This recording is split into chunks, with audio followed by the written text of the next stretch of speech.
আপনি বেশ কয়েকবার মোদিজির নাম নিলেন, আপনি এই মানুষটা এই স্ট্যাচারে পৌঁছলেন একদম গ্রাউন্ড থেকে, আপনি তার থেকে কি শিখলেন, বা আমাদের জেনারেশন যারা নেক্সট জেনারেশন, তার থেকে শিক্ষণীয় কি কি আছে বলে আপনার মনে হয়?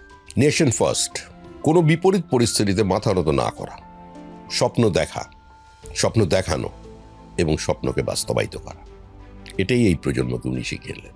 মোদিজি একবার কলকাতার মিটিংয়ে এসছেন, হাওড়া স্টেশনে রিসিভ করেছি একটা সাধারণ গাড়ি। এটা কত সাল? আমার যতদূর মনে পড়ছে 88 সালে। আমি তখন ওনার নামও জানতাম না।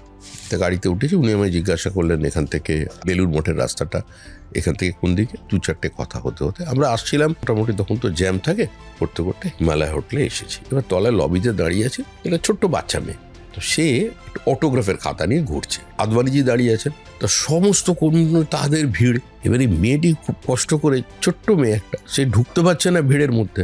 তা না পৌঁছতে পেরে উনি দেখেছেন পাঞ্জাবি পাজামা পরা একজন ভদ্রলোক দাঁড়িয়ে আছে, ওনার কাছে নিয়ে এসছে মেয়েটা।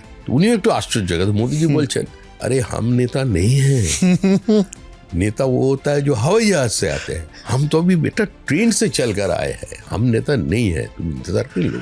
বাচ্চারা তখন বলছে नहीं आपको ही देना पड़ेगा, हिंदी भाषा की বলছে आपको ही देना पड़ेगा। बोले बेटा हम नेता नहीं है।